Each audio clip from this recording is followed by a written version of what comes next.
ફૂટપાથમાંથી જન્મે અને કોક કરોડપતિના ઘરે જન્મે. એમાં બાળકનો કહેવા આત્મા ઈનો એ પણ એના પૂર્વ જન્મના કર્મના કારણે એવો ત્યાં જવું પડ્યું. સારા કર્મ હોય, સત્કર્મ કર્યા હોય તો ઊંચી જગ્યાએ મૂકે, નીચા કર્મ થયા હોય તો નીચી જગ્યાએ જવું પડે. તો એ કર્મના પાળમાં સિદ્ધાંતમાં કોઈ ફેરફાર થતો નથી. તો આપણે કેવું જીવું અને શા માટે આ જગતમાં આવ્યા એ ભૂલાય નહીં તો આપણું જીવન પોતે સુધરે. પણ જગતમાં આવીને માણસ ભૂલી ગયો, શું કરવા આવ્યો ભૂલી ગયો, પણ અહીંયાની હાય કરતા જીવન પૂરું થઈ જાય. પણ આપણે જે કરવા આવ્યા એ જાય. જેમ કે મનુષ્ય છે ભોગ જોનીએ અને પશુ પક્ષી ભોગ જોઈએ. એટલે પશુ પક્ષીઓ જે કર્મ કરે એ તો એને મોહમાંથી મુક્ત, પણ એ કરેલા કર્મો છે એ ભોગવી રહ્યા. અને મનુષ્ય દેહ એવો હોય કે જે કરેલા કર્મો ભોગેલો, નવા સર્જન કરેલો, અને મનુષ્ય દેહથી ધારીએ ને તો બધા જ આગળના પૂર્વના કે હમણાંના હાલના બધા જ કર્મનું વિસર્જન કરી અને ચોપડો ક્લિયર કરી અને પરમાત્માને મેળવવા હોય તો મનુષ્ય દેહથી મેળવી શકાય. એ બધા કર્મનું વિસર્જન કરવું તો મનુષ્ય દેહથી થાય, નહીં કે બીજા 1,84 જોડીથી. પરમાત્માએ 1,84 જોડી, 1,84 જાતના દેવ સર્જ્યા, નાના મોટા ઝીણા મોટા કરીને. એમાં જો ઉત્તમ દેહ હોય તો મનુષ્ય દેહ. આ મનુષ્ય દેહ મુક્તિનો દ્વાર નહીં આવે. વારે વારે આ મનુષ્ય દેહ મળતો નથી. તો આ મનુષ્ય દેહ મળ્યો હોય તો આપણે સમજી લો કે પરમાત્માને મેળવી દેવાની તજવીજ કરવી જોઈએ. અડગતા મનમાં હશે તો કામ થશે, નહીં થાય. મન ઢીલું થઈ ગયું તો પૂરું. એક અનાદિ અનંત તમે છો, એમાં કોઈનો લાગો રે. હાથે કરીને સિદ્ધ હલકા પડો છો, મનનું મોડાપણું ત્યાગો રે. એક અનાદિ અનંત તમે છો એટલે શું? એક અનાદિ તમે હતા, છો અને રહેશો ઈ તમે છો. આપણો કોઈ નાશ થતો નથી. નાશ કેનો થાય? તો દેહનો થાય. તે તો એક કપડા જેવું છે, એક મકાન જેવું છે. ભાડુતી બંગલો કોને બનાવ્યો? આ ભાડુતી બંગલામાં રહી રહ્યા. ભાડુતી બંગલો છોડવો પડશે. ગમે ત્યાં ભાડે રાખ્યો, ધણીને મજા આવે ત્યાં રહેવા દે, પછી છૂટવું પડે ને. તો આપણે આ ભાડુતી બંગલામાં રહી રહ્યા તો એનું ભાડું ચૂકવવું પડશે. તો એ બધું કરવું પડશે. અને સાથે સાથે એમ જો કે ભાડું ચૂકવાથી નહીં પતે, પણ આપણું અંતકરણ ચોખ્ખું કરવું પડશે. અંતકરણ ચોખ્ખું થશે તો આપણા જીવનો ઉદ્ધાર થશે. તો જ પરમાત્મા સુધી પહોંચી શકાશે. જ્યાં સુધી ચોખ્ખા નહીં થઈએ ત્યાં સુધી ઈશ્વર મળશે નહીં. તો ઈશ્વરને મેળવવા હે તો એક રાજ્ય હતું. રાજ્યનો એવો નિયમ કે દરેક રાજા જે થાય એને 4 વર્ષ સુધી રાજ કરવા મળે. હવે 4 વર્ષ સુધી રાજ કરવા મળે એટલે રાજા થવા જે તૈયાર થાય રાજા બનાવે. પણ 4 વર્ષ થાય એટલે બધી પ્રજા એની બાંધી અને જંગલમાં મૂકી આવે. હવે જે રાજા 4 વર્ષ પૂરા થાય તો જંગલમાં જવા રાજી થાય ન થાય. પણ એવી રીતે એક ભાઈ હતા શૈલેષભાઈ જેવા. એ કે મને કાંઈ વાંધો નહીં, હું રાજા થવા તૈયાર હતો. ભાઈ જો કાયદો ખબર જ 4 વર્ષ પૂરા થશે એટલે બધા અમે બાંધીને તને મૂકી આવું જંગલમાં. ભાઈ કે કાંઈ વાંધો નહીં, કાયદો નિયમ પ્રમાણે થતું એમ થાય. રાજા બન્યા. રાજા થયા એટલે બધી જ પ્રજાને સુખી રાખવા. રજવાનું હોય બધી પ્રજા હોય ને, બધી રૈયાતને રાજી રાખી, સુખી રાખી, એવું કર્યું. અને પછી જ્યારે 4 વર્ષ પૂરા થયા ત્યારે સામેથી બધા પ્રજાને બોલાવી કે કાલે આવી જજો, મારા 4 વર્ષ પૂરા થાય મને મૂકી આવો. પ્રજા આવી તો ખરી, પણ પૂછવા માંડી કે મહારાજ કે તમે આટલા દિવસ પિતા જે રાજા થયા ને જાવા તાણે બધા આડાટોડા કરે, પણ તમે સામેથી કેમ કીધું? કે તમે સામેથી કેમ કીધું? જો કે મેં જ્યારે હું રાજા થયો ને તો મારા ગુરુજી કને ગયો હતો અને ગુરુજી મને કીધું હતું કે એટલું યાદ રાખજે કે 4 વર્ષ થશે ને બધા તને બાંધીને મૂકી આવશે, પણ તું આનાથી પેલા જંગલમાં છે ને ત્યાં નવી નગરી વસાવી દેજે. નવું નગર બીજું નગર વસાવી દઈશ તો તારે જવા માટે કોઈ તકલીફ થશે નહીં. તો મેં છે ને આમાં જંગલની અંદર બધું સફાઈ કરી અને ત્યાં એક બીજું આનાથી વિશેષ મોટું નગર વસાવી દીધું. હવે મને જવામાં શું વાંધો? અહીંયાથી વધારે સગવડ મળશે ત્યાં, તો મને શું વાંધો? ક્યાંથી જવાનું? તો એ નગર કયું? આ 4 વર્ષ કયા? તો એ 4 વર્ષ કયા? આપણું બાળપણ, કિશોર અવસ્થા, જુવાની અને ઘડપણ આ દરેકના જીવનમાં આવે છે. પછી બધાને ભેગા થઈને મૂકી આવીને આપણે. પણ જંગલ કયું? તો જંગલ આપણે કર્મરૂપી જંગલ હે. એ કર્મરૂપી કેવા? જો નબળા કર્મ હોય તો જંગલમાં સમજી લો કે આપણે દુઃખી થવાનો જ વારો આવે ને. અને જો એ જંગલ જે કર્મ છે કર્મનું સમજી લો કે વિસર્જન કરી નાખીએ. આ મનુષ્ય તેની ભક્તિ કરીને જે કંઈ આગળ પૂર્વના કે જે કર્મો પડ્યા હોય એ બધા વિસર્જન થઈ જાય. અને ક્લિયર થઈ જાય અને ભક્તિ કરી હોય તો આનાથી વિશેષ પરમાત્માના ધામમાં આપણે સગવડ મળે તો આપણે સામે નવનગર તૈયાર થઈ જાય. તો આપણે નવનગર તૈયાર કરવું હોય તો એ આપણા હાથમાં છે. અને આ રાજા આપે જઈએ અને રાજા થયા આવીએ તો પાછું જવું હોય તો બધા મૂકી આવશે, પણ સામે જવા કારણે પ્રેમથી રાજી થતા જઈ એવું જીવન જીવી જઈ તો આપણું જીવન સફળ થાય. એટલે મનુષ્યને ભક્તિ કરવા માટે મળી હોય, પરમાર્થ કરવા માટે મળી હોય, પણ ધંધો કરી પરિવાર હાથવીને સાથે સાથે કરવું પડશે. બધા સાધુ નથી એકી, પણ સાધુ નથી પણ ઘરમાં સાધુ જીવન જીવી શકાશે. કેમ કે સાધુ જીવન જીવો તો શાસ્ત્રને અનુકૂળ જીવન જીવશું તો સાધુ જીવન જ છે. અને શાસ્ત્રને વિરુદ્ધ જીવન જીવીએ તો સાધુ થયા પછી જેના વિરુદ્ધ હાલી તો સાધુ નથી આપણે. અને સંસારમાં રહીને પણ સંત થઈ શકાય, ભક્ત થઈ શકાય, બધું થઈ શકાય, પણ આપણે જીવનમાં પરિવર્તન લઈ આવવું પડે કે જે શાસ્ત્રોને અનુકૂળ જીવન જીવીએ તો આપણે સાધુ સંસારમાં રહીને પણ થઈ શકાય. તો કર્મ જે પ્રારબ્ધ છે એ એમ કે પાછા જમા પડ્યા, એ જીવન નવો અવતાર મળે તે પાછા આવે. હવે પાછા આવે ને એ પ્રમાણે સુખ દુઃખ બધા ભોગવતા આવે. તો એ પેલો દાખલો લઈ પાછા કેમ આવે તો એક મહાભારતનો દાખલો કે જ્યારે 18 દિવસનું યુદ્ધ થયું.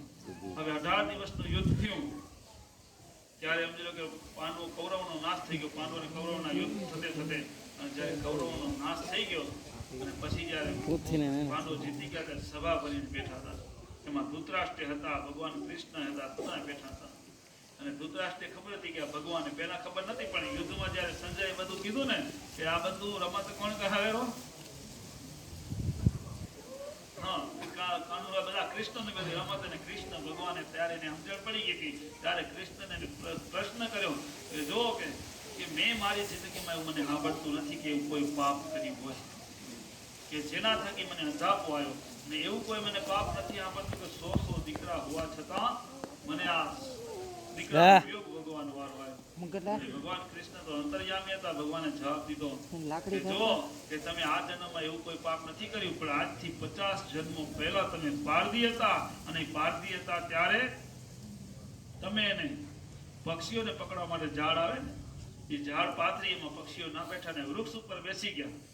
અને વૃક્ષ ઉપર બેસી ગયા પક્ષીઓ એટલે તમે પછી પેલી ઝાડ હતી સળગાવી અને પહેલા વૃક્ષ ઉપર ફેંકી અને વૃક્ષ ઉપર ફેંકી એમાં અમુક પક્ષીઓ ઉડી ગયા, પણ એમાં 100 પક્ષીઓ હતા ને બળીને ભસ્મ થઈ ગયા. એ 100 પક્ષી જે બળીને ભસ્મ થઈ ગયા એના પાપ રૂપી તમને આજે 100 દીકરા હોવા છતાંય દીકરાનો વિયોગ ભોગવાનો. અને જે અંધાપો કેના કારણે જે ઉડી ગયા પક્ષીઓ એ અગ્નિના જ્વાળાથી અંધા થઈ ગયા. એના પાપ રૂપી તમને આજે અંધાપો ભોગવાનો. તો હવે બસ એના કારણે તો આજનો નહીં પણ કેટલા જન્મો પહેલાની વાત છે. કેમ આપણા આજના કર્મ નથી. આપણે તો કેટલા જન્મો, આ પહેલો જન્મ નથી કે બીજો જન્મ નથી, કેટલા જન્મો લેતા લેતા આપણે આયા તો આપણા કર્મોના ઢગલા પડ્યા હશે. નિયમ બધા કર્મોના ઢગલા સાફ કરવા પડશે.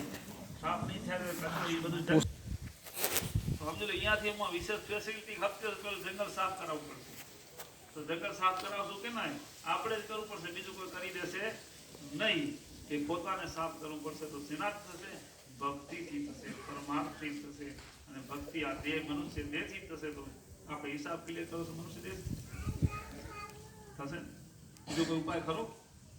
તો બીજો કોઈ ઉપાય નથી. તો આ મનુષ્ય દેહથી ધારીએ તો એ પાપ. પણ રાજા સદાય કોઈ સારું પુણ્ય કે કર્યો હશે ને એના કારણે રાજા તો થયા, પણ એ કર્મ જે નબળા હતા એ રાજા થયા પણ છતાંય નડ્યા. એમાં આપણે ગમે એ જીવન ઘણાના જીવનમાં જોઈએ એકદમ સુખી હોય ઓચિકતાનું દુઃખ આવી જાય, અને ઘણા ઓચિકતાના દુઃખી હોય ઓચિકતાના સુખી થઈ જાય. કેમ કે ભારતના પુણ્ય અને કર્મ બધા ઢગલા પડ્યા વારાફરતી એક કર્મ હાલ્યો હોય સારું આવે તો સુખી થઈ જાય, કોઈ નબળું આવે દુઃખી થઈ જાય. દાખલા તરીકે આપણે પેલા હાણા કોઠીઓ આવતી ખબર છે હાણા રાખતા, એનામાં સમજો કે પેલા મગ ભર્યા હોય અને સમજો મગ ભર્યા હોય માથે બાજરો નાખ્યો ભર્યો હોય તો સમજો મગ કાઢ્યા રાખી મગ તો આવ્યા રાખે મગ થઈ જાય બધું આવે. બાજરાની કિંમત હેલી કે મગની કિંમત મગની હેલી ને મગ થઈ જાય તો પછી તો બાજરો હલકું જ આવવાનું હોય. એમ આપણા ભૂમિ ખાતા જઈ નવા ન કરીએ તો પછી પછી હલકું જ આવશે પાછું તો વળી પાછું નકરું થઈ જશે. માટે જે કરીએ સારું સુખમાં સાંભળે સુધરી દુઃખમાં સાંભળે રામ. જો સુખમાં સાંભળે રામ તો દુઃખ ક્યાંથી હોય. અને સુખ હોય બધું બરાબર હોય તેથી ભગવાનની ભક્તિ થાય ન થાય, કંઈક મજા આવે તો મંદિરે જવાય ન જવાય બધું હાલતું હોય, કંઈક ભગવાનની માળા થાય કંઈક રહી જાય. પણ જો દુઃખ આવે ને તેથી પછી ભગવાનને યાદ કરી ટેક લઈએ, હે પ્રભુ તારી આટલી માળા રોજ કરીશ મારું આ કામ સુધરી જાય તો એ ટેક ના ભૂલાય. ભગવાને કહી કે હારા તું બરાબર બધું તને સગળ વ્યવસ્થિત કીધું તું તેથી ભૂલી ગયો તને હવે યાદ કરતો ને હવે હું નવરો નથી. સાચી વાત છે ને. માટે દુઃખ હોય કે સુખ ભગવાનને યાદ કરતા રહી. મીરાબાઈ હતા, નરસિંહ હતા, એને દુઃખ હોય કે સુખ બધા ભગવાનને કદી ભૂલ્યા હતા. તો ગમે સ્થિતિમાં અહીંયા કામ રાખે તે બોલે અહીંયા ચીઠીને ચાકર છીએ તો ઈશ્વરને ભૂલીએ નહીં. જે પ્રભુ રાખી એમાં રાજી. એટલે એમાં આપણે ભગવાન બધાનું ભલું જ ઈચ્છતા હોય. જે કાર્ય હોય ને એમાં ભગવાન આપણું ભલું જ ઈચ્છતા હોય. દુઃખ દીધું તો શેના માટે દીધું હોય આપણે કંઈક ભૂલી ગયા તો યાદ થાય ત્યારે ભગવાનને યાદ કર ભાઈ ઘણા રીતે ભૂલી ગયો મોજમાં જ રહી ગયું. તો આપણે ભક્તિ કરશું તો આપણું કર્મનું જંગલ સાફ થશે. તો ભક્તિ કેમ કરવી? હવે ભક્તિ અમે સાધુ થઈ ગયા બાવા થઈ ગયા તો અમને ટાઈમ નથી જડેલું. હવે તમે કહેશો આવજો ઉમાં હાલે મહિનો છે પહેલી તારીખથી હાલ્યા રાખી હજી ઉકર્યા નથી. ભલે ભક્તિ હે પણ શાંતિથી કહીને અમને બેવા થઈ જશું ને. તમે એમ કહેશો કે ગઢપણમાં ગોવિંદ ગાશું ભાઈ, ગઢપણમાં ગોવિંદ ગાશું, હાલ નથી નવરાશ ગઢપણમાં ગોવિંદ ગાશું. તો શું ગઢપણમાં ગોવિંદ ગાવાશે? ભક્તિ થશે નહીં થાય. રામ ભજી લે પ્રાણિયા પછી બજાશે નહીં, ખાયા થાશે ગાજરી પછી બેઠું રહેવાશે નહીં. આ શરીર બરાબર હે ને ત્યારથી ભક્તિ ધ્રુવને પ્રહલાદ નામ જગતમાં અવિચળ રહી ગયા તો એને શું કરે? ભક્તિ કરી હતી ને પણ કેટલી ઉંમરે બની ગયા? 12 ઉંમરમાં 5 ને 6 ની ઉંમરમાં ભક્તિ કરતા. આપણે લગભગ બધા 5 ને 6 થી મોટા થઈએ હે બીજા લાગે. તો આપણે હમણાંથી કરશું ને તો ગઢપણમાં ભક્તિ કરવાનું મન થશે. જો હમણાંથી નહીં કર્યું તો ગઢપણમાં થશે નહીં. ગઢપણમાં ભક્તિ કરવા બેસો શું થશે? બીજા દુઃખશે ભક્ત દુઃખશે સમજ દુઃખશે ભગવાનનું જ્ઞાન થશે. ગીત ભગવાનમાં જોડશો અને ગીત તમારું જશે ગુડામાં પગમાં કમર કેમ લાગે ત્યાં દુખાવો થશે ત્યાં. પણ જો હમણાંથી કરેલું હશે ને તો મન તમારું સ્થિર થશે. મન હમણાંથી ઠારવું થશે હમણાંથી ઠારવું થશે. તો મનને ઠારતા જશું ધીરે ધીરે ધીરે ભક્તિ કરતા જશું તો મન ઠરતું જશે. તો હવે ભક્તિ કેમ કરવી? ભક્તિ એમ જો કે હર કોઈ તમારે ધંધો કરવો ટાઈમ થઈ જાય જડે ટાઈમ છોકરાઓ તો હાજે કરો ના ગુરુ બાપા બધું થાય આમ ગણીને ટિકટોક કોણ બીજું નાખી દીધું. ગુરુ બાપે કીધું એટલું થાય બધું થાય ગણી નાખું. બે તો શું કરે ખબર ઠીક હે 5-6 ગેલો એમ વર્તન ના આવે એ તો એકડો કહેવાય. એકડો કરી દો બિસ્કુટમાં જાઓ તો એકડો તો જમા રાખી એકડો ગુટે પતે નહીં. અને ભજન એકમાં કીધું હોય 8 પોરને રાત દિવસ વચ્ચે રટના રટીલો ઘડી ઘડી અને રામ સમર્યો. 8 પોરને રાત દિવસ વચ્ચે રટના રટીલો ઘડી ઘડી રામ સમર્યો. હરિહર એટલે 8 પોરને રાત દિવસ એટલે કેટલું થયું? 24 કલાક. હવે 24 કલાક ભગવાનનું નામ લેવું તો લેવાય ખરું? ના લેવાય? લેવાય લેવાય કેમ નહીં? એનો તમને ઉપાય બતાવી દે. જે કઈ કામ કરો તમે દાખલા તરીકે એકડા ની મીંડું મૂકી તો કેટલા થાય? 2 મીંડા મૂકી દો. એકડા ની પાછળ મીંડા મૂકી દો.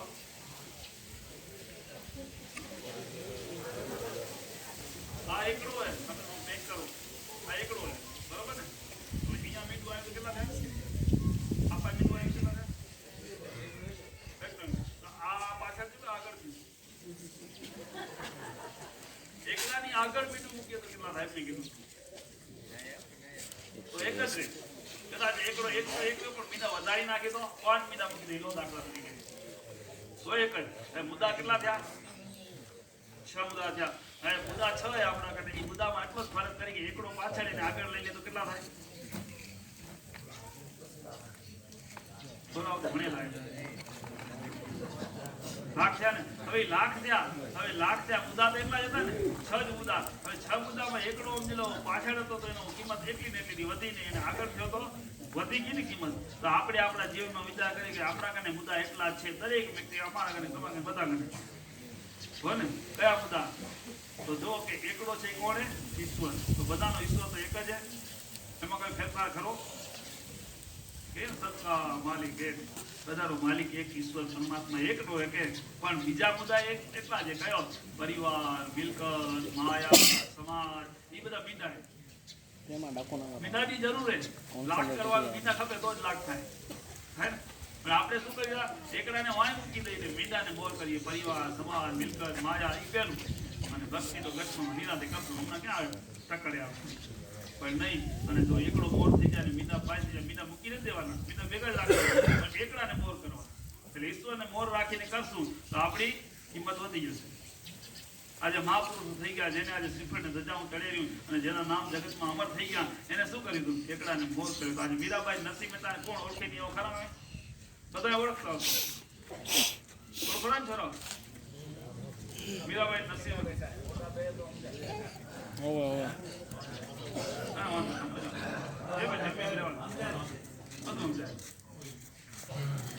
તો મીરાબાઈ ને નરસિંહ મહેતાને આપણે ઓળખી રાખીએ. એને એકડાને મોર કર્યો. નામ રચતા ઠાકરા, નાણા નહીં રંગ, કીર્તિ કેરા કોટડા, પાળ્યા નહીં, પરંતુ જેને નામના ઢગલા કર્યા ને એના નામ જગતમાં અમર રહી ગયા. અને જેને બીજા સમજી લો કે જે રાજા મહારાજા બધા નામ આજે યાદ કરી લો, એને યાદ કરી. મીરાબાઈ નરસિંહ મહેતા આપણું પ્રભુ થતું કાંઈ. અને આપણે દાખલા તરીકે કોઈને આ માવજીભાઈ પછી તમારા 10મી પેઢીના બાપાને ઓળખો, પછી એના કામ ખાઈ પીને મોજ મસ્તી કરી જીવન પૂરું થઈ જાય, પછી કોઈ જાત પૂરું પણ જેને હકીકતમાં અને ભક્તિ ગમે એવી કરો ને, સંસ્કૃતિ કરે એટલી પ્રગટ થાય. ભક્તિ કરો પાતાળમાં પ્રગટ હોય આકાશમાં, ધાબી ધુબી નારાય કસ્તુરીની વાસ, કસ્તુરી સુગંધ છે ને એવી ગમે તેને છુપાવીને દબાવીને રાખો, ગમે ત્યાં એની સુવાસ બહાર ફેલાઈ જાય. એમ ભક્તિ ગમે એટલી તમે છાની છૂટી કરતા હો ને તો એક દી પ્રગટ થઈ જાય. અને બહાર સમજી લો 2-2 માળાઓ ઘડીમાં ટીકાળો, હાથ વેરખા રાખો અને ખોટે ખોટે જો બધા ભંગ કરો ને તો એક દી ભક્તિ પૂરી જાય, હામી હાલે નહીં. પણ છાની છૂપી કરો એ એક દી પ્રગટ થાય. અને નરસિંહ મહેતા મીરાબાઈને એને જે ભક્તિ કરી તો આજે પ્રગટ જ છે ને હજી. તો આપણે પણ ભક્તિ કરવા માટે આ મનુષ્ય જે મળ્યો અને ભક્તિ કરશું તો આગળનું ભક્તિથી જંગલ બધું કપાતું આવશે, જંગલ કપાતું આવશે અને જંગલ કપાઈ જશે ને તો ત્યાં આપણે નગર વસી જશે આપણા માટે. આપણે બધાને પરમાત્માના ધામમાં જવું છે, એમાં કોઈ ફેરફાર થવાનો નથી. તો આપણે ખંત રાખીને આપણે આપણા જીવનને સફળ બનાવવા માટે પૂરેપૂરો પ્રયત્ન કરવો જોઈએ. નહીં કે આ મોહ માયા મિલકતમાં બધામાં કામ કરવાની ધંધો કરે બધી છૂટે, પણ સાથે સાથે ભક્તિ કરવી હોય. જેમ એકડાને મોર રાખ્યો ને એમ જે દરેક કામ કરીએ એમાં ભગવાનને ભેગા રાખીએ. તો દાખલા તરીકે ઘણી દીકરીઓ છે ટેક લેતી હોય, તમને યાદ હોય, ખબર હોય કે ગમે ખાય પીએ તો પેલું કે જય ઉમિયામાં, જય સંતોષીમાં, જય ગુરુદેવ બોલે ને, એવું તો જોયું હોય ને, જોયું ને. તો હવે એ ટેક લે તો સમજી લો કે તારે ઘરે કોઈ આજુબાજુ કે પ્રસંગમાં ગયો ને એકલી જ બાઈ હોય તો શું કરે? બીજા થોડી ગોતવા જવું પડે, તઈ ખવાય પીવાય, એ હોશિયારું થઈ રહ્યું પડે. આપણે એમાં થોડોક ફેરફાર કરી નાખીએ. ટેક લઈએ ખરા, પણ કેવી કે સમજી લો કે નામ લેવું પણ કોઈને બીજા ડિસ્ટર્બ ન કરવું. જે કાર્ય કરીએ પેલું નામ લઈને કરીએ, થાય કે ન થાય? ખાલી ખાવા પીવા પૂરતું નહીં, જે કામ કરીએ તે દરેક કામમાં ઈશ્વરને ભેગા રાખીને કરીએ. શક્ય કે અશક્ય? જો અશક્ય તો ના કહી દેજો, ફરજિયાત નહીં. જો હા કરશો તો કરવું પડશે, હા કરશો તો કરવું પડશે, નહીં તો ના કહી દેજો. તો આપણે એમ લો કે જે સાંજે સુઈએ તે ભગવાનનું નામ લઈને સુઈએ, ઉઠીએ તે ભગવાનનું નામ લઈને ઉઠીએ, પથારી જીત્યો હોય તો ભગવાનનું નામ લઈ, દરવાજો ખોલીએ તો ભગવાનનું નામ લઈ, દરવાજો બંધ કરીએ તો ભગવાનનું નામ લઈ, ગાડીમાં હોય તો ભગવાનનું નામ લઈ, ગાડીમાં ઉતરીએ તો ભગવાનનું નામ લઈએ. થાય કે ન થાય? જે કંઈ કાર્ય, દાખલા તરીકે ફોન કરવો હોય, રિંગ કરવી હોય તો ભગવાનનું નામ લઈને ફોન કરીએ તો, બટન દબાવી ભગવાનનું નામ લઈને દબાવી તો થાય. પછી વાત કરીએ આમ હા તો ભગવાનનું નામ લઈને પછી વાત ચાલુ કરીશું. દુકાનદાર હો તમે દાખલા તરીકે, તો કોઈ વસ્તુ તમે ખરીદેવી તો ભગવાનનું નામ લઈને વસ્તુ દેવ જરાકને તો દરેક વસ્તુ. પછી બિલ બનાવવું હોય તો બિલ બુક લઈ તો ભગવાનનું નામ, પેન લઈ તો ભગવાનનું નામ, બિલ લખાવું હોય તો ભગવાનનું નામ. જીવન કર્મ જ આપણું ભક્તિ બની જાય. ભક્તિ અઘરી કે સહેલી? ધંધો મૂકવો ન પડે, પરિવાર મૂકવો ન પડે, પરિવાર ભેગો રહીએ, ધંધો કરીએ, બધું કરીને ભક્તિ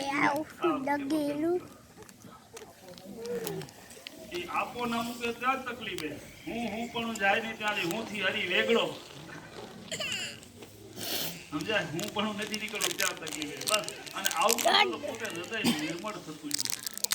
અને નિર્મળ હૃદય થશે તો હૃદય ચોખ્ખું થશે, ચોખ્ખું થશે તો પ્રભુ પ્રગટ થઈ જશે. પ્રભુ ક્યાંય નથી, બોલેરો એ બીજો નથી. એને જ ઓળખવો હોય, ક્યાંય ઓળખવા જવાની જરૂર નથી. હારે તારા ઘટમાં ગોવિંદ બોલે, બહાર એને સિદ્ધ ખોળે, બહાર એને સિદ્ધ ખોળે. તારા ઘટમાં ગોવિંદ બોલે, એને જ ગોતવાની જરૂર નથી.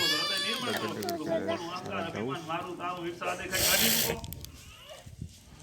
આ છોરાઓને આપણે બધું આવડે જ નું. દાખલા તરીકે આ ફોન છે, તો આ ફોન ની અંદર વધારે કચરો ભેગો થાય, શું કરો તમે? નીચે બેહીને ખા બેટા. પણ જો બરોબર છે, કંપની સાધુ આવતો વખતે એવો આમે. શું કરવું તારો પડે? વિષય આવ્યો. ફોર્મેટ મારી દે તો કંપની નો તો એવો થઈ જાય. તો આપણે કંપનીના કેવા હતા? આત્મા હતા. પરમાત્માનો અંશ આત્મા હતા. તો આપણે આત્મા પાછા આત્મા સ્વરૂપને પ્રગટ કરવું હોય તો ફોર્મેટ મારી દો. જે વધારાનું છે, મારું તારું વિરસા દેખાય અહંકાર અભિમાન એ બધું કાઢી નાખો. ફોર્મેટ મારી એ તો આવડે ને તમને? ગવર્મેન્ટ ક્યાં આવડેલું ગામડામાં. કરવાની છે કે જે છે વધારાનો કચરો એ કાઢી નાખો તો ઈશ્વર ક્યાં છેટો નથી. આ બોલેલો એ બીજો નથી. એટલે સદગુરુ માર્ગે તું જ અવિનાશી, જુઓ જુઓ જ્ઞાન વિચારી હો સ્વામીજી, તું જ ઘર નો તું જ ગોર છે, તું જ નર છે, તું જ અવિનાશી છે. અવિનાશી કોણ હે? અવિનાશી પરમાત્મા હે. એ આપણે તું જ અવિનાશી હો, પણ જુઓ જુઓ જ્ઞાન વિચારી હો. જ્ઞાન વિચારીને જો કે માં જે રોલો પડ્યો તો કરી નાખો. બસ એટલું જ ગૂગલ વિચારો. તરફ થઈ માં જાય નહીં તો બીજું અઘરું ગૂગલ માં એટલું ઈઝી નથી કાંઈ. કબીર સાહેબે કીધું કબીરા કબીરા GPS ચાલુ ખપે ફોનમાં. એના વગર કાંઈ ના, ના. તારું direct દાસ કબીર GMC જે આપણે direct વિષયમાં બેટ ફસાઈ કાંઈ ન ગયા. હતો. એના વિષયમાંથી પાછા વળી જાવ એટલે કોઈ વિષયમાં ફસાવો નહીં તો આપણે બધી પવિત્ર રીતે થઈ જાય. તો આપણે પણ કબીર સાહેબ તમારા મારામાં કઈ ફરક મોબાઈલ ટ્રેકર આવતી હતી એપ્લિકેશન મસ્ત, પણ હવે એ બંધ થઈ ગયું. તારું રૂપ તપાસી જતો કોણે ઘટોઘટ બોલો એકનો એક જ મુझમાં રામ સબસે રામ સમાયા હૈ, સબસે કર લો પ્યાર કોઈ નહીં પરાયા હૈ. તો બધાની અંદર એકનો એક બોલેલો એને ઓળખવો હોય તો આપણે ફોર્મેટ મારવું પડશે. ફોર્મેટ મારી દો બસ બધો કચરો નીકળી જશે. આપણું જીવન આવું હોય. મનુષ્ય દેહ મુક્તિનો દ્વાર છે. એક મોટો રામબંધ કિલ્લો સમજાય. હવે રામબંધ કિલ્લો અને કિલ્લામાંથી નીકળવાનો એક જ દરવાજો. એક જ દરવાજો તો એમાં અંદર બજાર હતી. એમાં એક ભાઈ કાયમ આવતા ને જતા. સુરદાસભાઈ બજારમાં આવે પોતાના મેળે હાલે જતા દેખામાં પતાવી. તો સુરદાસભાઈ એક આવે ને રસ્તો ચાતરી ગયા અને આવડે રસ્તે ચડી ગયા. પછી રસ્તો જડે નહીં. આવડે રસ્તો જડીને આડાવડા થતા તો એક દાહ્યો માણસ આવ્યો કે સુરદાસભાઈ આટા ક્યાં દોરાગે કે આટા કે શું કરું કે મને રસ્તો જડતો નથી કે જવું તો હે ઘરે પણ રસ્તો બતાવ્યો કોક તો ઘરે જાઉં તો રસ્તો બતાવી કે રસ્તો હું તમને બતાવી દઉં. આ કિલ્લો છે ને આ દિવાલે હાથ લગાવીને હારા જાઓ જ્યાં ખાલી જગ્યા આવે ત્યાંથી નીકળી જજો એટલે રસ્તો તમને મળી જશે. રસ્તો તમને મળી જશે એટલે એમ કીધું કે ભાઈ મળી ગયા. હાથ અડાડે હાલવા મળી ગયા. 1 કલાક થયો, 2 કલાક થયા, 3 કલાક થયા, 4 કલાક થયા, 5 કલાક થયા. રસ્તો જડ્યો નહીં. પેલો ડાયો માણસ હતો એ કામ પોતાનું પતાવીને આવ્યો. જોયું તો ભાઈ તો હજી અહીંયા ચક્કર મારેલા. એ ચક્કર મારતા ભાઈ ની હજી તમે ઘરે નથી ગયા. એ કે શું કરું કે દરવાજો જડે તો ઘરે જવું ને કે દરવાજો જડે તો ઘરે જવું. તો કે દરવાજો કેમ જડ્યો નહીં? મેં કીધું તું એમ જ કરો રાખ બીજું કઈ કરો રાખ. એટલે તમે કીધું એમ જ દિવાલ હાથ લગાવીને હાલે જવું. હજી દરવાજો આવ્યો નહીં તો દરવાજો આવી જવો ખબર. પણ તમે એના સિવાય બીજું કઈ ભેગું કરો રાખ કે મોડી મોડી ખાજી ખંજોળું ખાજી ખંજોળો એ ખાજી ખંજોળો ને તો એ ખાજી ખંજોળામાં તમે રહી જાવ ને તો હાલવાનું ચાલુ જ બંધ હાલવાનું ચાલુ જ એ તઈ દરવાજો નીકળી જાવ ખાતા જાવ હામાં તો એમ ચક્કર માં એ રામબંધ કિલ્લો કયો ડાયો માણસ કયો અને એ ખાજી કઈ એ આપણા માથે જ આવેલું. એને રામબંધ કિલ્લો 1,84,000 જોની રૂપી રામબંધ કિલ્લો હોય. દરવાજો કયો હોય? મનુષ્ય દેહ રૂપી દરવાજો હોય. ડાયો માણસ કયો હોય તો સદગુરુ રૂપી ડાયા માણસ છે. અને સદગુરુ જે માર્ગ બતાવી માર્ગે માર્ગે જો હાલ્યા જશો આ મનુષ્ય દેહથી પોતાના ઘરે પહોંચાઈ જશે. આપણું પોતાનું ઘર કયું પરમાત્માનું ધામ આવે. પરમાત્માના ધામમાંથી આયા સ્વામી તમથી ઉપજ્ઞા ધમ્મ સમાણા. ત્યાં પાછા પહોંચશું ને તઈ આ બધી શાંતિ થશે ને તો આ ચક્કર ચાલુ છે. 1 કલાક 2 કલાક 3 કલાક એક જન્મ બીજો જન્મ ત્રીજો જન્મ ચોથો જન્મ ચાલુ રહેશે જ્યાં સુધી એમાં છૂટતું નથી. આમાંથી છૂટવું હોય તો આ સદગુરુની આજ્ઞા પ્રમાણે જીવન એટલે શાસ્ત્ર પ્રમાણે જીવન જીવશું. શાસ્ત્રની જે આજ્ઞા કરી એ પ્રમાણે જીવન જીવશું તો આ જન્મમાં જ આપણો બેડો પાર થઈ જશે. માટે હંમેશા એકડાને મોર રાખીને કામ કરશું તો ખોટું કરવાનું મન થશે નહીં. ખોટું નહીં કરી તો બંધનમાં આવશું નહીં. બંધનમાં નહીં આવી તો સમજો કે છૂટતા જશું અને છૂટતા જશું એમ કરતા કરતા જીવન પૂરું થશે ત્યાં સુધી આપણા કર્મમાંથી છૂટી જશું તો આ જન્મમાં બેડો પાર થઈ જશે તો આપણે ઘરે પહોંચી જશું પ્રભુના ધામમાં. આ મનુષ્ય દેહથી જ પહોંચાશે. આ જ એક આપણો દરવાજો ઈશ્વર સુધી પહોંચવાનો, બીજો કોઈ દરવાજો નથી. બાકી રાગમન જે કિલો લાખ વેરાય જોની એમાં એક જન્મ, બીજો જન્મ, ત્રીજો જન્મ એ તો હાલ્યા ચાલશે. તો ખાજી કઈ હતી કે ખાજી માયારૂપી ખાજી, આપણે બધા માયારૂપી ખાજી ખંજોળામાં રહી જઈરા અને આપણે હાલ્યા રાખી રહ્યા એમાં ને એમાં એમ કરતા આપણું જીવન પૂરું થઈ જાય. પણ એ માયામાં રહીને પણ કમળવત જીવન જીવતા હમણાં નહીં, થોડીક વાર રહીને. કમળ પાણીમાં રહે પણ પાણીનો સ્પર્શ થતો નથી. એમ આપણે સંસારમાં પણ રહીએ પણ સંસારનો સ્પર્શ ન થવો ખપે. કેટલો કે સંસારનો પ્રશ્ન નહીં, સંસારમાં રહેતા કાંઈ મારું નથી. હે પ્રભુ તારી કૃપાથી મળ્યું તારું છે ને તને અર્પણ કરી એ ભાવથી રહો. પ્રભુ તારું તારું કરતું એ તારતો અને મારું મારું કરે ઈ આપણે તરવા આવ્યા. અને મનુષ્ય દેહથી જ ધણી શકાશે. તો મનુષ્ય દેહથી જેમ બને એમ આપણે ભક્તિ કરી, પરમાર્થ કરી અને આપણું જીવન સાર્થક બનાવીએ એ પ્રભુને પ્રાર્થના કરીએ અને સબકા મંગલ હો, સબકા કલ્યાણ હો એ પ્રાર્થના કરતા મારી વાણીને વિરામ આપું છું. બોલો સદગુરુ દેવ કી જય.